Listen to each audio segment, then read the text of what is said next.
Okay. So basically today we discuss about the concept of object oriented programming. Okay. As we already know that C++ supports the object oriented concept. Okay. तो आज जो हम लोग basically focus करेंगे वो focus करेंगे कि what is the concept of the object oriented programming. Okay.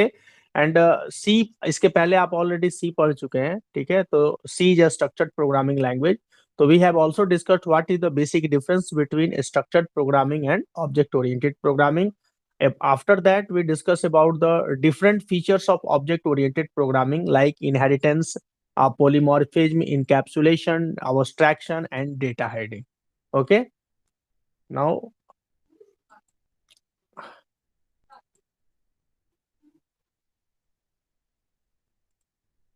this will be the PPT. Here, first of all, we have to learn about what are the basic concept of the OOPS. Okay. Basically, OOPS. What is the full form of the OOPS? Object Oriented Programming System. Okay. This question has been already asked in different competitive examination also. तो OOPS का मतलब ये है object oriented programming system. बहुत जगह ये भी लिखा होता है ऑब्जेक्ट ओरिएंटेड प्रोग्रामिंग सॉफ्टवेयर, है ना. तो आपको ये ध्यान रखना है कि ऑब्जेक्ट ओरिएंटेड प्रोग्रामिंग सिस्टम होता है ये. Okay. Now we go for the introduction. ठीक है. When we discuss about the object oriented programming. Okay. तो basically object oriented programming according to his name the programming approach that will be totally focused on the object. यानी object oriented programming का पूरा focus, उसका जो एक main आपका होगा वो क्या होगा? ऑब्जेक्ट होगा. ठीक है. ऑब्जेक्ट ओरिएंटेड प्रोग्रामिंग क्या होता है कि इसके थ्रू हम क्या कर सकते हैं? Different different softwares, different application softwares को भी हम लोग डेवलप कर सकते हैं. Okay. As we already know that basically when we read about the C programming language, it is also a very powerful language, but it is only supported for the system software, application software, okay, and utility software. Okay. But when we have to solve the real time applications, okay, then in this situation object oriented programming is the best suited approach. Okay. तो object oriented programming है, ये क्या करता है कि आपको बहुत सारा एडवांटेज प्रोवाइड करता है जिसके थ्रू हम सॉफ्टवेयर को डेवलप कर सकते हैं. ठीक है. और ये बेसिकली रियल लाइफ एप्लीकेशंस, जैसे मान लीजिए कि लाइब्रेरी मैनेजमेंट सिस्टम है. ठीक है. या सपोज कीजिए कि स्कूल मैनेजमेंट सिस्टम है, या वैसा कोई सिस्टम जिसमें डे टू डे हम लोग क्या कर सकते हैं? अपडेटेशन हो सकता है, डे टू डे मॉडिफिकेशन हो सकता है. ठीक है. तो सच टाइम ऑफ सिस्टम को डेवलप करने के लिए object oriented programming is the very suitable tool. Okay. The basic element of the object oriented programming is the data. As we already know that when we study about the computer science and when we talk about the software, then the main ambition of the software is to how can we store the data and how can we manage our data and how can you secure your data. That means कि जब भी हम कोई भी software develop करते हैं, ठीक है, तो जो हमारा मेन बेसिक मोटो ये होता है कि हम कोई भी सॉफ्टवेयर का मेन रोल क्या होता है? डेटा को स्टोर करना. ठीक है. डेटा को स्टोर करना, डेटा को मैनेज करना, और how can we access the data and how can we secure our data in the future. बहुत सारे सॉफ्टवेयर ऐसे होते हैं जहां पे आप देखते होगे कि वहां पे डेटा क्रैश होने का पॉसिबिलिटी ज्यादा होता है. तो डेटा क्रैश किसके थ्रू होता है? Due to some hardware issue और some due to some software issue. Okay. तो उस केस में अगर आपके पास डेटा, अगर आपका डेटा क्रैश हो रहा है या डेटा आपका डिस्ट्रॉय हो रहा है, तो what will be the recovery policy that we have to use. Okay. तो दैट मीन्स कि जो भी एक रिलायबल सॉफ्टवेयर होगा वहां पे आपको क्या करना होगा? एक रिकवरी पॉलिसी भी आपको वहां पे मेंटेन करना होगा, जिसके थ्रू हम क्या कर सकते हैं? ऑब्जेक्ट, जो भी आपका डेटा अगर क्रैश हो रहा है फ्यूचर में, तो उसको डेटा को हम रिकवर कर सकते हैं. It is the very basic concept. When we think, suppose अगर मान लीजिए कि कोई बैंकिंग का डेटा है ना, या रेलवे रिजर्वेशन सिस्टम का है, वो डेटा अगर आपका क्रैश कर जाए और उस डेटा को हम रिकवर नहीं कर पाए, तो दैट मीन्स कि it is a very critical और typical situation. Okay. So basically the program in the object oriented, the program will built by combining data and functions that operate on the data. ठीक है ना. Object oriented programming, when we talk about the C++, C++ is a simple object oriented programming, but when we talk about the Java, it will be the pure object oriented programming. So basically, first we have to see that what is the basic difference between object-oriented programming and pure object-oriented programming. Basically, object-oriented programming provides all the features of the object-oriented concepts, okay, like inheritance, encapsulation, polymorphism. But when we discuss about the pure object-oriented programming, just like Java, so basically everything that means ki every code and everything that will be executed after the compilation or interpretation of the program, that will be always available in a class. ठीक है, यानी अगर आप object जावा का जब आप पढ़ेंगे सी plus plus के बाद, तो जावा में आप देखेंगे कि एक सिंपल एक लाइन का अगर आपको सिंपली अपना नाम भी डिस्प्ले करना होगा ना, तो we have to create the class, है ना। यानी जो भी आपको काम करना है, मिनिमम एवरीथिंग, कोई स्मॉल वर्क करना है तभी भी आपको क्लास क्रिएट करना होगा, और अगर आप कोई बड़ा वर्क करना है तभी भी we have to create a class. Okay, so this is the pure object oriented programming. तो बेसिकली ऑब्जेक्ट ओरिएंटेड प्रोग्रामिंग का जो कॉन्सेप्ट है वो बेसिकली सी के बाद आया। बहुत सारे लैंग्वेज हैं like C plus plus, Java, C sharp, Smalltalk, Perl and Python. These are the object oriented programming, है ना। जिसमें डॉट नेट भी आता है, डॉट नेट का आपने नाम भी सुना होगा, है ना, जिसके अंदर में वीवी डॉट नेट और एएसपी डॉट नेट आता है ना। तो वीवी डॉट नेट जो बेसिकली यूज करता है, आप देखते होंगे आपको फाइनल सेमेस्टर में एक विजुअल बेसिक 6.0 आता है ना। उसी तरीके से आपका क्या है, माइक्रोसॉफ्ट का एक टूल है वीवी डॉट नेट। डॉट नेट के अंदर में आता है वीवी डॉट नेट यानी विजुअल बेसिक डॉट नेट। तो विजुअल बेसिक डॉट नेट का जो मेन इंपॉर्टेंट रोल होता है वो होता है, it is basically use to develop Windows application based system, है ना। जैसे बिलिंग का कोई सिस्टम बनाना है या इस तरीके का Windows based application. Windows based application का मतलब समझते हैं ना, जैसे किसी सिंगल पीसी पे, यानी without using the internet we can use such type of software. Okay, तो this is the use of the vv.net. Okay, और when we talk about the ASP.NET, ASP, A for active, S for server and P for pages.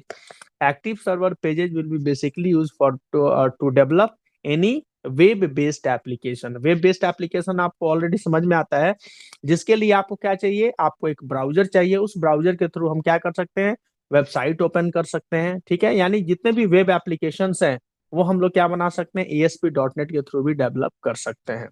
जैसे अगर web application की आप बात करते हैं, तो वेब एप्लीकेशन में आपका PHP भी है, बहुत पहले HTML भी यूज किया जाता था, है ना। तो HTML है, PHP है ना। आजकल बहुत सारे ऐसे लैंग्वेज है जिसके थ्रू हम लोग क्या कर सकते हैं, डिफरेंट डिफरेंट वेब एप्लीकेशन को डेवलप कर सकते हैं। Okay, now procedural programming. तो बेसिकली प्रोसीजरल प्रोग्रामिंग आपका क्या था, this will be the programming language that will be evaluated before the object oriented. यानी ऑब्जेक्ट ओरिएंटेड के पहले जो प्रोग्रामिंग का जो प्रोसेस था, that is known as the procedural programming, है ना। तो basically procedural programming focused on processing of instructions in order to perform a desired computation. That means कि जैसे आप एक सिंपल सा क्वेश्चन होता है कि what is a program. Basically this question it is a very basic question, and generally students answer such type of question in this way. Program is a collection of instruction that is used to perform any specific task. Okay, so basically this is the basic definition of the program. तो procedural programming basically focused on the processing of instruction, यानी one by one it execute the instruction, okay, in order to perform desired computation यानी desired work. Okay, and next is that it is the most important part, procedural programming always follows top to down approach. That means we can also say that top to bottom approach. That means कि it basically works on the divide and conquer rule. It basically works on the divide and conquer rule. That means कि suppose we have to develop any type of software. So basically software is a complex task, okay, and when we divide the complex task into different subtasks where each subtask works independently and perform different types of works. Okay, so basically this is the approach of the procedural programming. In briefly we can say that it works on the basis of divide and conquer. Okay, So basically, this procedure programming technique is a very conventional programming language, and the basic example of the procedural programming is the C and Pascal. Okay, what is the actual name of C? Actual name of C is the CPL. CPL, that means ki Common Programming Language. Okay. Now we discuss about the object-oriented programming. Object-oriented programming is a concept basically that combines both the data and the functions that operate on that data into a single unit called the object. Okay. Uh, in in earlier class we already discussed what is the how can we create a class and how can we manage our member variable and member function in a single unit. Okay. uh, After the presentation we also discuss about the concept of the class, how can we create a class, how can we manage the different types of member variables, and how can we manage the different type of methods in a class. Okay. So basically, in briefly we can say that object oriented programming basically focused on the objects. Okay. And in otherwise the procedural oriented programming basically focused on the instructions. Okay. And next part is that object oriented programming follows bottom to top approach. Okay. We already discussed about the procedural follows top to bottom, and object oriented consists bottom to top. Okay. So basically, class is the major concept that plays very important role in this approach. We can also say that it class is just like a template that represents a group of objects which share common properties and relationship. Suppose कीजिए कि आप सबसे पहले ये देखिए कि हमें first of all we have to understand what is class and what is object, है ना? तो क्लास किसको बोलेंगे? Class basically represents a group of people. Okay, class represents a group of people having the same properties and behaviour. Okay, ये चीज हमेशा ध्यान रखना है. ठीक है, क्लास किससे बनेगा? जिसमें क्या करते हैं, मोर देन वन, सपोज कीजिए कि लोग हैं, ठीक है, उन सारे की प्रॉपर्टी सेम हो रही है. जैसे मान लीजिए कि आपका कोई क्लास बन रहा है जैसे बीसीए में, तो बीसीए में जितने भी स्टूडेंट्स होंगे उनका फी एक सेम होगा. ठीक है ना? उनका जो एडमिशन का क्राइटेरिया होगा वो सेम होगा. अगर हम बोल रहे हैं कि बीसीए में कि नहीं, हमें फिजिक्स केमिस्ट्री मैथ्स जिनका बैकग्राउंड है 10+2 में, हमें उसी को लेना है, तो वो भी आपका क्या होगा, क्राइटेरिया सम होगा. तो दैट मीन्स कि बीसीए के अंदर में जितने भी स्टूडेंट्स होंगे उन सब का क्राइटेरिया क्या होगा, सेम होगा. तो उनका जो एक कलेक्शन होगा that will be known as the class. ठीक है ना? सपोज कीजिए कि आपने सारे स्टूडेंट को मिलकर एक क्लास बना लिया. ठीक है, और उस क्लास का जो सिंगल एक member, when we talk about the single student of that class, then it will be the object. Okay, now we discuss, it is a very important question for your university examination also: procedural programming language and object oriented programming. What is the basic difference? Procedural, one by one we discuss. Large programs are divided into smaller programs known as functions.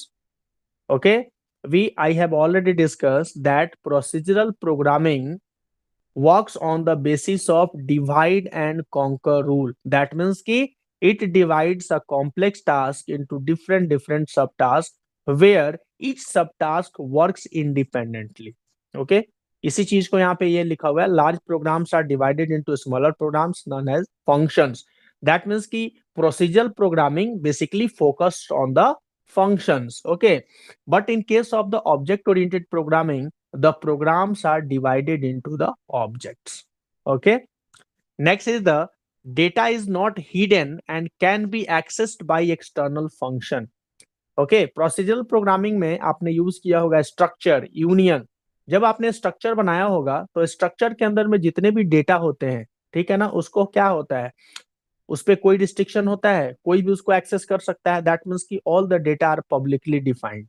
Okay, that means कि there is no any concept of data hiding in the structure. ठीक है, तो procedural programming में क्या होता है कि data को हम क्या कर सकते हैं, हाइड नहीं कर सकते हैं by external functions.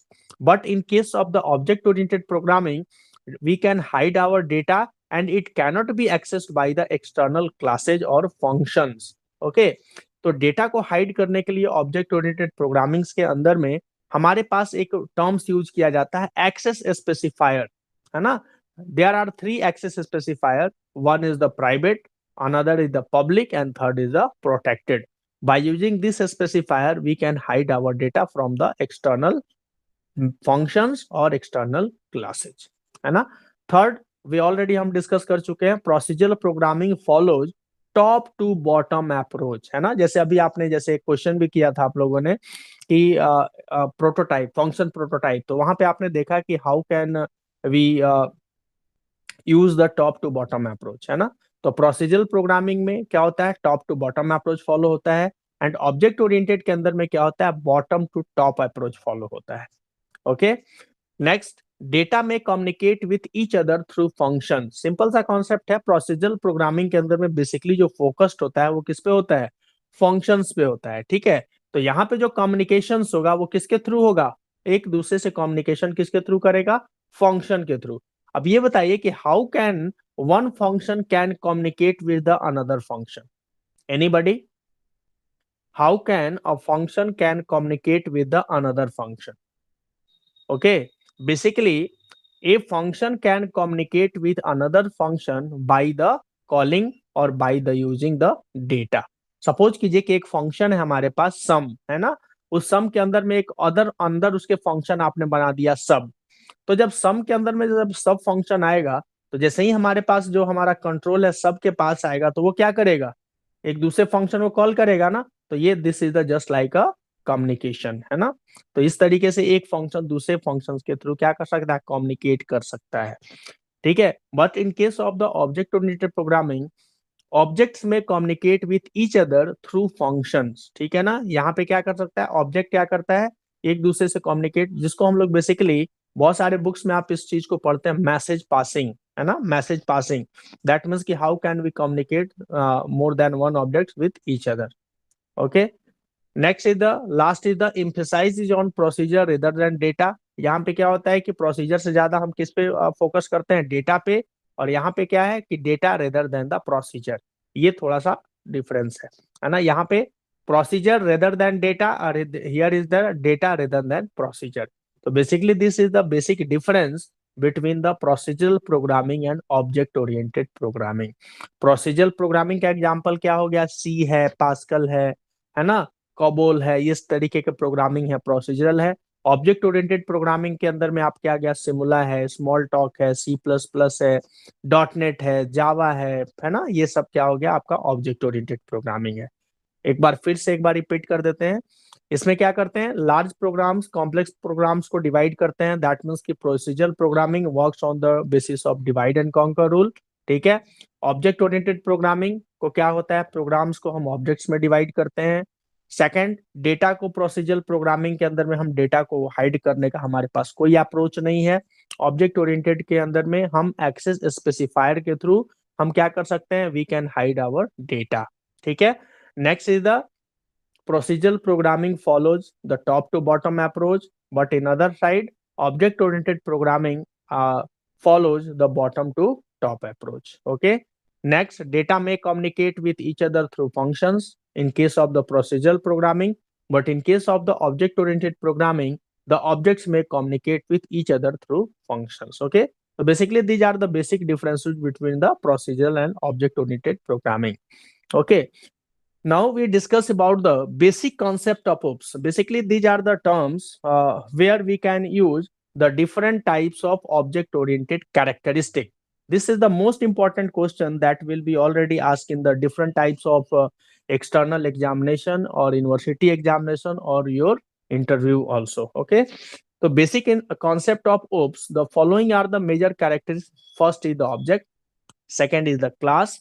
Third is the data abstraction. Next is the data encapsulation, inheritance, polymorphism, overloading. Okay. And basically, polymorphism, dynamic binding is related with the polymorphism. Okay. So these are the basic concept of OOPs. First, we discuss about the one by one. We discuss basically these are the characteristic. But in different books, we can also see that uh, there are basically three types of three features of the object oriented. Okay, first is the encapsulation, second is the inheritance, and third is the polymorphism. Okay, when we encapsulate the data, it also emphasize the concept of the data abstraction and the data hiding. Okay, now objects. Basically objects are the basic building blocks for designing programs, ठीक है ना। एक object के through हम क्या कर सकते हैं, जो ऑब्जेक्ट ओरिएंटेड प्रोग्रामिंग का जो सबसे मेन पार्ट होता है दैट इज द ऑब्जेक्ट्स। तो basically object is the basic entity to develop any object oriented program, ठीक है। How can we defined of object, basically object is a real world entity, है ना। And object से आप पढ़ते हो ना noun, noun is what is the definition of noun, तो simply noun is the naming place, बोलते हैं ना noun is the naming place. तो सिंपली आप या नेमिंग वर्ड बोल सकते हैं, noun is the naming word. तो दैट मीन्स कि in same way an object में रिप्रेजेंट ए पर्सन, प्लेस और table of the data, that will be known as the object. एक ऑब्जेक्ट क्या कर सकता है कि एक पर्सन को रिप्रेजेंट कर सकता है, किसी प्लेस को रिप्रेजेंट कर सकता है, या किसी भी एक टेबल ऑफ डेटा को भी रिप्रेजेंट कर सकता है, ठीक है ना। ईच ऑब्जेक्ट, हर एक ऑब्जेक्ट का क्या होता है, एक यूनिक नेम होता है, just like a roll number. जैसे सपोज कीजिए कि आपके क्लास में डिफरेंट स्टूडेंट्स हैं, ठीक है, और क्या होता है कि बहुत सारे क्लास में क्या होता है कि एक ही नाम के मोर देन वन स्टूडेंट्स होते हैं। तो how can we identify the students, we can identify the students by using their roll number or by using their university registration number, okay. In the same way, each object is identified by a simple like unique name, okay, and each object must be a member of the particular class. ऐसा नहीं है कि सबसे पहले we have to create a class, we have not create directly an object, first we have to create a class and apart from that we can create the object, okay. Just like example, apple, orange, mango are the objects of the class fruit. Suppose कीजिए कि fruit नाम का कोई class है ना, तो उस fruit class के जो ऑब्जेक्ट्स होंगे वो क्या होंगे, एप्पल होगा, ऑरेंज होगा, मैंगो होगा, बनाना है, ये जितने भी होंगे वो उस फ्रूट क्लास के क्या होंगे, ऑब्जेक्ट्स होंगे। क्यों, क्योंकि फ्रूट्स की अपनी कुछ स्पेशल क्या होती है, उसका कुछ प्रॉपर्टीज होता है, उसका अपना एक बिहेवियर होता है। तो सारे प्रॉपर्टीज और बिहेवियर को जो मैच करेगा वो क्या होगा, उस क्लास का एक मेंबर बन जाएगा, okay. Next is the classes. तो basically class is a collection of the objects, है ना।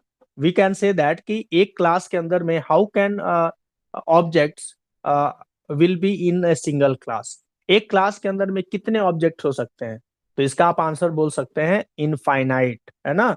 दैट मीन्स कि it totally depends upon the requirement. अगर सपोज कीजिए कि एक आप क्लास बना रहे हो बीसीए फर्स्ट, ठीक है, अब सपोज कीजिए कि बीसीए फर्स्ट में जो नंबर ऑफ उसके ऑब्जेक्ट्स होंगे वो कितने होंगे, it depends upon the admission. जितना एडमिशन होगा वो सारा क्या होगा, बीसीए फर्स्ट के अंदर में जितने भी एडमिशन होंगे वो उतने उसके क्या हो जाएंगे, ऑब्जेक्ट हो जाएंगे, ठीक है ना। तो क्लास बनाने का सबसे इंपॉर्टेंट रोल ये भी है कि जब आपने एक बार क्लास बना लिया तो उसके बहुत सारे आप ऑब्जेक्ट्स क्या कर सकते हैं, क्रिएट कर सकते हैं as per the requirement of your specification, okay.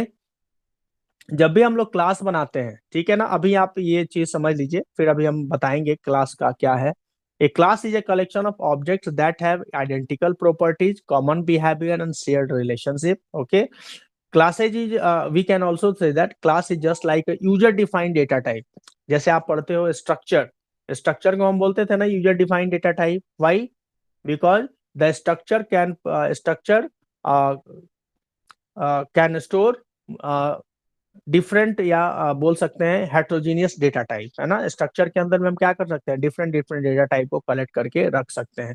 तो उसी तरीके से क्लास के अंदर में भी क्या है, क्लास के अंदर में हम सिर्फ वेरिएबल को ही नहीं रख सकते हैं डिफरेंट टाइप्स के, we can also store the different types of functions also, ठीक है। तो दैट मीन्स कि एक class can hold both data and function, है ना। एक क्लास के अंदर में हम क्या रख सकते हैं, डेटा भी रख सकते हैं और डिफरेंट टाइप्स के फंक्शंस भी रख सकते हैं। तो in briefly we can say that class is a collection of member variable and member functions, okay। now अब मुझे लग रहा है कि थोड़ा सा आप लोगों को प्रैक्टिकल कॉन्सेप्ट बताना होगा कि क्लास किस तरीके से एक बार क्रिएट करते हैं, ठीक है ना। तो पहले एक बार मैं क्लास क्रिएट करके बताता हूँ, फिर आपको फिर पीपीटी को हम लोग आगे इंक्रीज करेंगे, okay. Yes sir.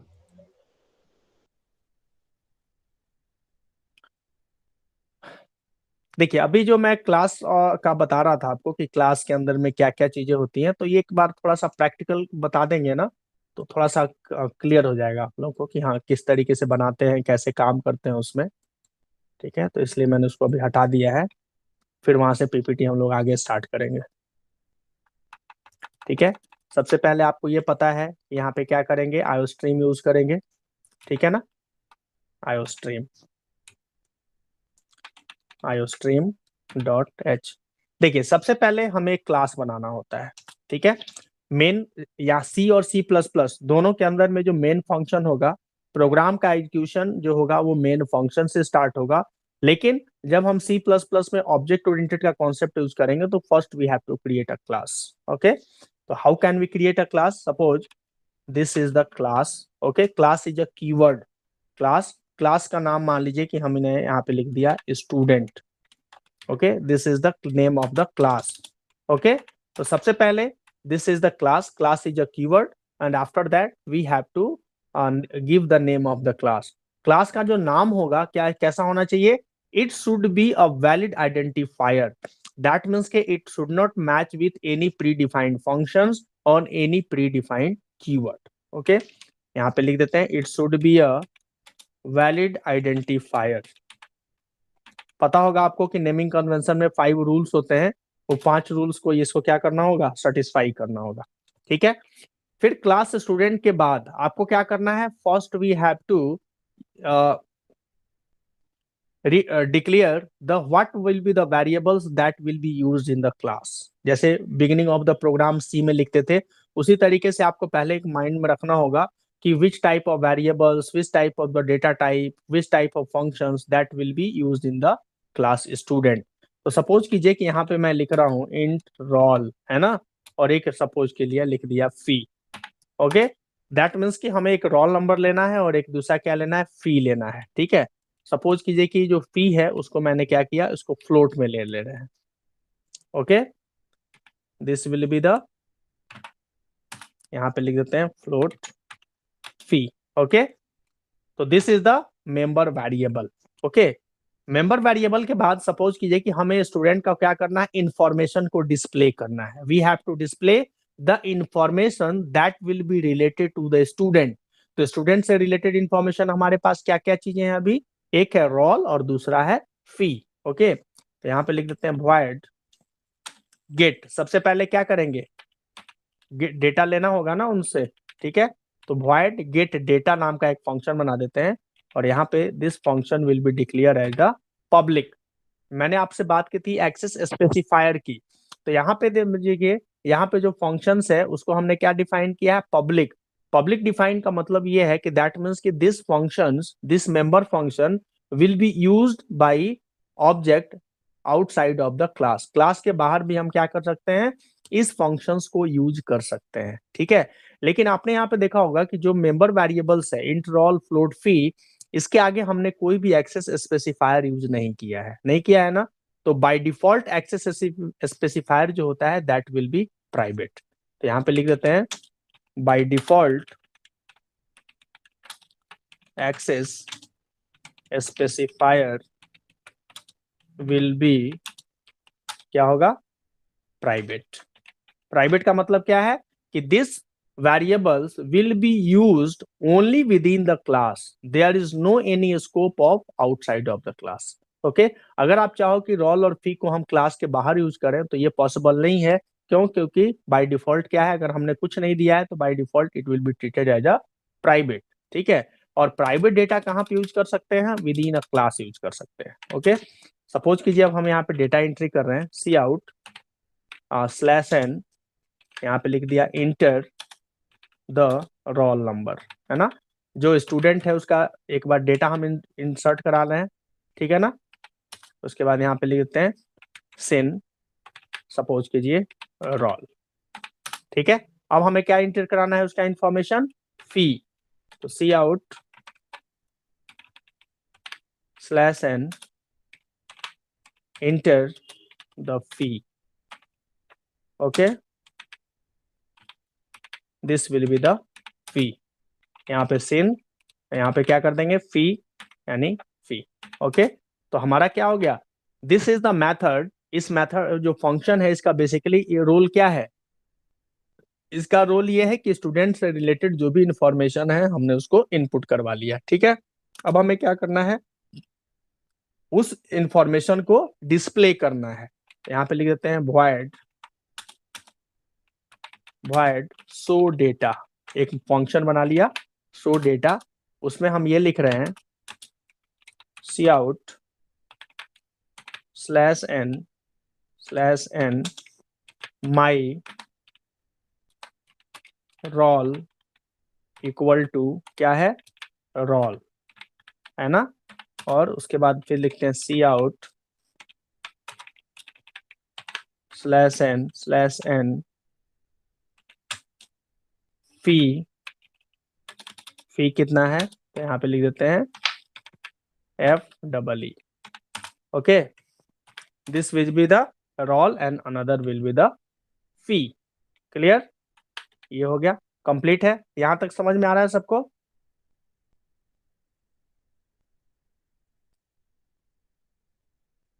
Yes sir. Okay good. जहां पे भी देखिए, चूंकि स्टार्टिंग में मैंने इस चीज सारी चीजों को बताया हुआ है एक बार, लेकिन चूंकि आप लोग नया ज्वाइन किए इसलिए मैं एक बार फिर से स्टार्ट कर रहा हूँ इसको। तो जहां पे भी थोड़ा सा भी डाउट हो ना, एकदम तुरंत वहीं से पूछ लीजिए, ओके। तो यहाँ पे देखिए एकदम सिंपल सा अप्रोच है। पहले क्या करते थे सी के प्रोग्राम्स में, पहले मेन के अंदर में वेरिएबल बनाते थे सारा चीज। अगर हमें फंक्शन बनाना होता था तो क्या करते थे, मेन के बाहर बनाते थे और फंक्शन को कॉल कहाँ से करते थे, मेन के थ्रू, है ना। तो दैट मीन्स कि जितनी भी चीजें वहां पे थी वो सारा क्या था, स्कैटर्ड वे में था, अलग अलग था यहाँ पे, ठीक है ना। लेकिन आप यहाँ पे देख रहे हो, जब व्हेन हम क्लास बना रहे हैं तो उस क्लास के अंदर में जितनी भी चीजें हैं, दैट मीन्स कि मेंबर वेरिएबल्स हैं, मेंबर फंक्शंस हैं, तो यहाँ पे आपको क्या होगा कि मेंबर वेरिएबल्स को भी यहीं पे क्लास के अंदर में ही डिफाइन कर रहे हैं, और जो मेंबर फंक्शंस है उसको भी एक जगह ही कर रहे हैं। तो दैट मीन्स कि all the data are in the class, class के अंदर में ही सारा कुछ आपका यहाँ पे डिफाइन किया हुआ है ना। यानी जो भी हम काम करेंगे विद इन क्लास यहाँ पे किया, और उसके बाद अब इसको मेमोरी कैसे मिलेगी, अब हमें देखना है कि how can we use the class and how can we create the object of particular class. तो यहाँ पे लिखेंगे void main, सी हो या सी प्लस प्लस हो, प्रोग्राम का जो एग्जीक्यूशन होता है that will be started from the main function, ठीक है। अगर सपोज कीजिए आपने यहाँ पे क्लास बना लिया, तो क्लास ऐसा नहीं है कि क्लास को सिर्फ बना लिया और मेन के अंदर में उसका अगर आपने ऑब्जेक्ट क्रिएट नहीं किया, उस केस में उसको मेमोरी मिलेगी या नहीं मिलेगी, ठीक है। तो जैसे ही हम इस क्लास का ऑब्जेक्ट क्रिएट करेंगे, सिंगल एक ऑब्जेक्ट क्रिएट करेंगे, क्या होगा, क्लास को मेमोरी मिल जाएगी। तो how can we create the object, simple तरीका अप्रोच है। क्लास का नाम लिखेंगे क्या है, स्टूडेंट, और यहाँ पे मान लीजिए लिख दिया S1, कुछ भी लिख सकते हैं, S1 की जगह पे स्टूडेंट 1 स्टूडेंट 2 कुछ भी। तो स्टूडेंट S1 लिख दिया यहाँ पे, ठीक है। अब स्टूडेंट S1 जैसे ही हमने लिखा, दैट मीन्स कि इसका एक ऑब्जेक्ट क्रिएट कर हो गया, ठीक है। और जैसे ही हमारा एक ऑब्जेक्ट क्रिएट हुआ, दैट मीन्स कि जो क्लास है हमारा स्टूडेंट, उसको क्या मिल गया, एक मेमोरी मिल गया, ओके। नाउ क्लियर स्क्रीन, ठीक है। अब हमें सबसे पहले क्या करना है, स्टूडेंट S1 है, मान लीजिए कि S1 हमारा पहला स्टूडेंट है, उसका हमें डेटा इनपुट कराना है और उसका इंफॉर्मेशन को शो करना है। तो S1 के थ्रू, इस ऑब्जेक्ट के थ्रू मैंने क्या बताया था कि जो फंक्शन है वो क्या है, पब्लिकली डिफाइंड है। तो पब्लिकली डिफाइंड जो फंक्शंस है, it can be used outside of the class bye using the object. Object के थ्रू हम उस फंक्शंस को कॉल भी कर सकते हैं, ठीक है। तो हमारा जो सपोज कीजिए कि क्लास स्टूडेंट, उसका ऑब्जेक्ट का नाम क्या है, S1, और S1 को किस फंक्शन को कॉल करना है, गेट डेटा और शो डेटा, है ना, दो फंक्शन को कॉल करना है। तो सबसे पहले कौन सा कॉल होगा फंक्शन, गेट डेटा या show data, gate data sir. Very good, gate data, है ना। तो यहाँ पे लिखेंगे गेट डेटा, हो गया। इसके बाद जब डेटा मिल जाएगा हमको तो क्या करेंगे, we have to show it, that means की शो डेटा, ओके। यहाँ पे कर दिया गेट ch, ठीक है। यानी हमने क्लास का कितना ऑब्जेक्ट क्रिएट किया, ओनली वन ऑब्जेक्ट क्रिएट किया, ठीक है ना। अब यहाँ पे एक बार कंपाइल करते हैं, क्या आ रहा है एरर यहाँ पे, एक मिनट,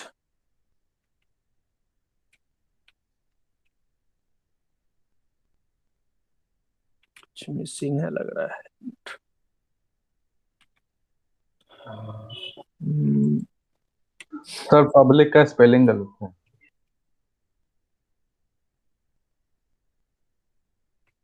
हम्म,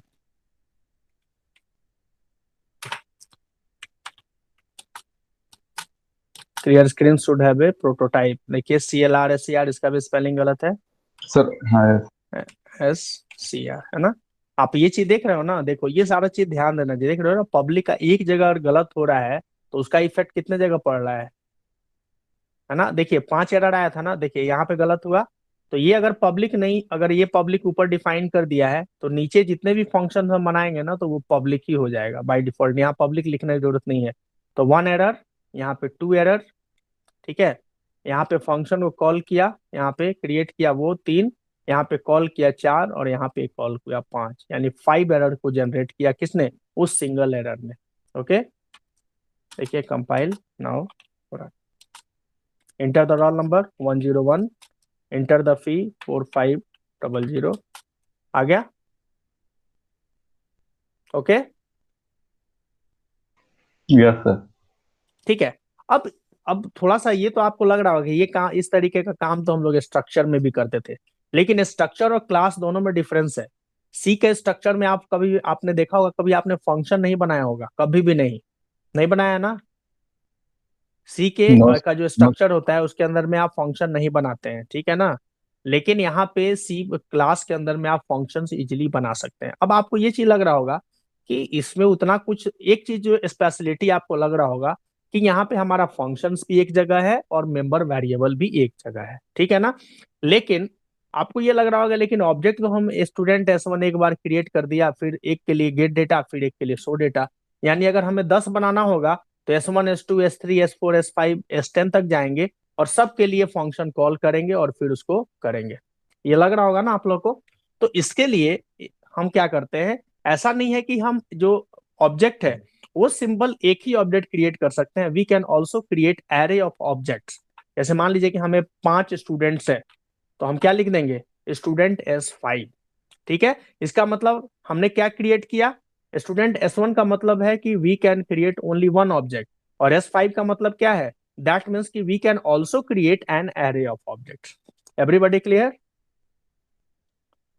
यस सर। ओके। अब यहाँ पे जब स्टूडेंट S5 करोगे तो अब देखते हैं कि इसको कैसे काम करते हैं हम लोग इसको लेकर के।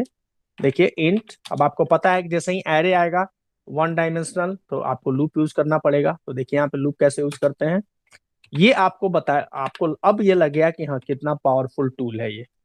I equal to 0, I less than 5, I plus plus, I plus plus. Okay, यहाँ पे लूप में डाल देते हैं इसको,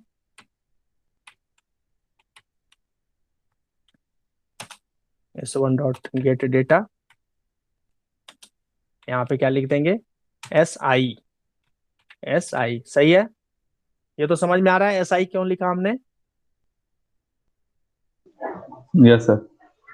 SI दैट मीन्स कि ये एरे ऑफ ऑब्जेक्ट बन गया ना, तो जो इंडेक्स स्टार्ट होता है वो किससे स्टार्ट होता है, 0 से। 0 1 2 3 4 इस तरीके स्टार्ट होगा, है ना। तो इसीलिए यहाँ पे लूप चलता जाएगा S0 डॉट गेट डेटा, यानी पहला इंफॉर्मेशन, फिर जब एक बार और लूप चलेगा तो दूसरे स्टूडेंट का, यानी सारा स्टूडेंट का इंफॉर्मेशन हमसे वो इनपुट करवाता जाएगा। ठीक है, अब हमें क्या करना है, हमें डेटा को डिस्प्ले करना है। तो यहाँ पे लिखेंगे फॉर I इक्वल टू, फिर लूप चलाएंगे, I equal to 0, I less than 5 and I plus plus. Okay, यहाँ पे लिख देंगे SI डॉट, क्या लिखेंगे, सो डेटा। हो गया, सो डेटा। यहाँ पे अगर हम चाहें तो थोड़ा सा कुछ कर भी सकते हैं। यहाँ पे सपोज कीजिए कि 1 बाई 1 चाहिए तो हम क्या लिख सकते हैं, डिले लिख देंगे और यहाँ पे लिख देंगे 1000, है ना, यानी 1 बाई 1 आपका डेटा डिस्प्ले होगा। हो गया कंप्लीट, ठीक है। यहाँ से इसको सो डेटा को हटा देते हैं। तो यहाँ पे आपने देखा, एक बार हमने गेट डेटा किया है ना, उसके लिए लूप चलाया, जब डेटा हमारा शो करना है उसके लिए भी लूप चलाया। यहाँ पे लिख सकते हैं सी आउट /n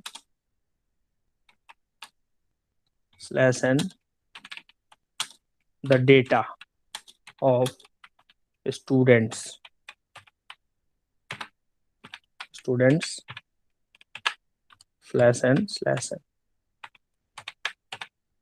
हो गया क्लियर।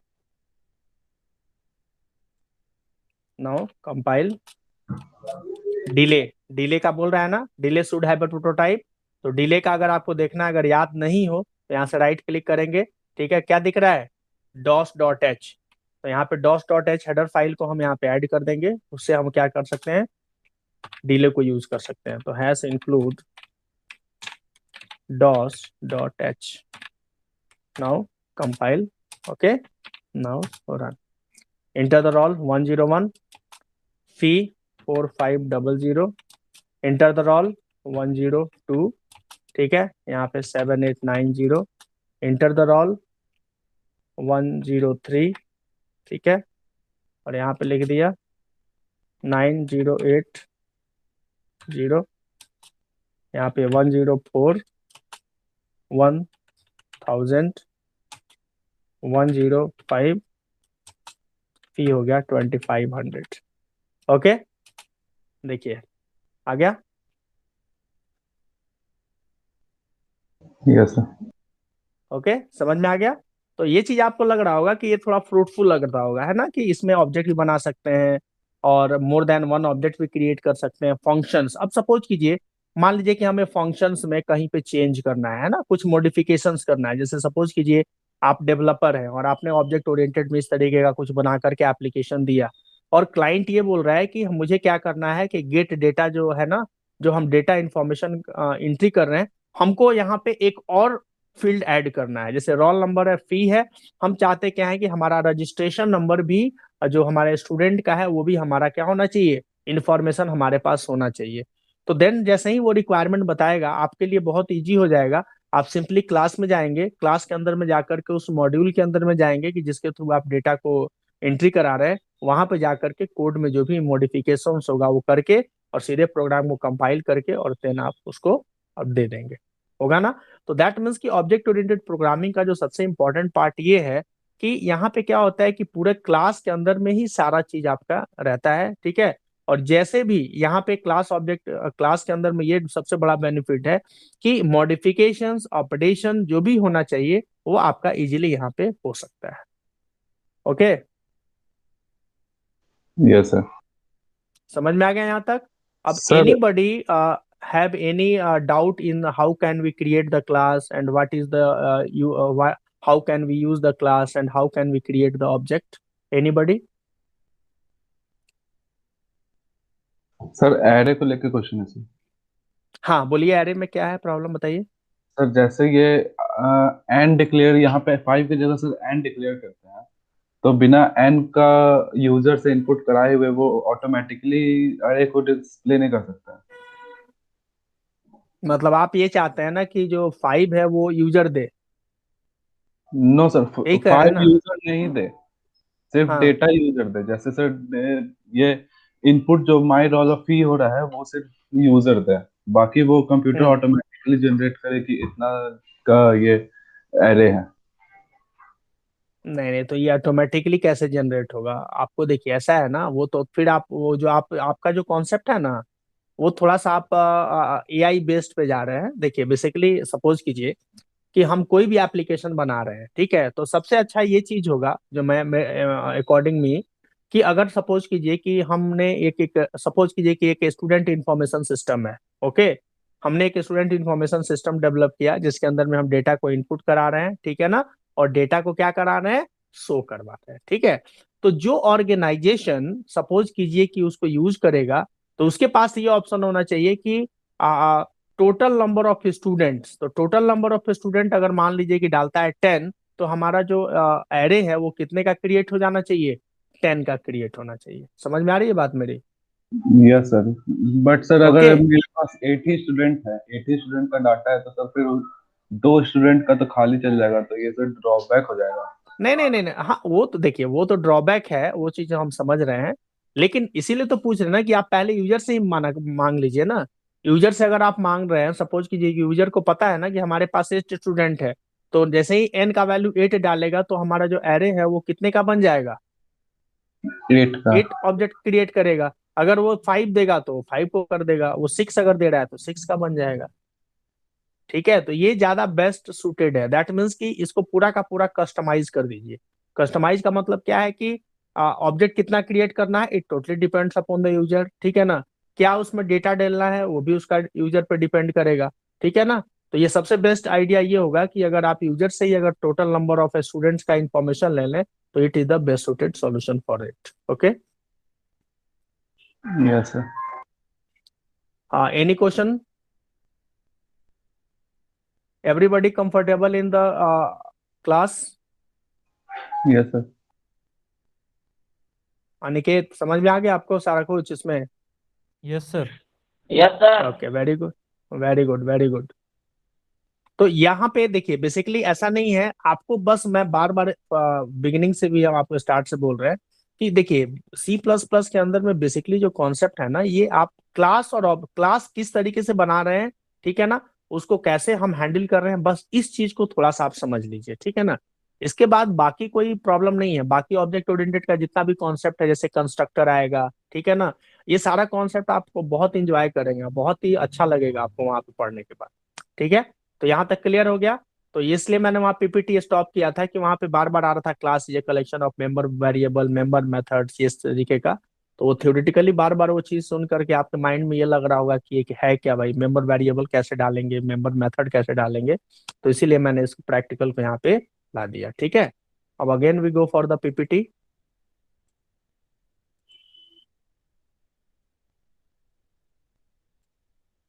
ओके, तो बेसिकली डेटा इनकैप्सुलेशन है ना, डेटा अब्स्ट्रैक्शन और इनकैप्सुलेशन।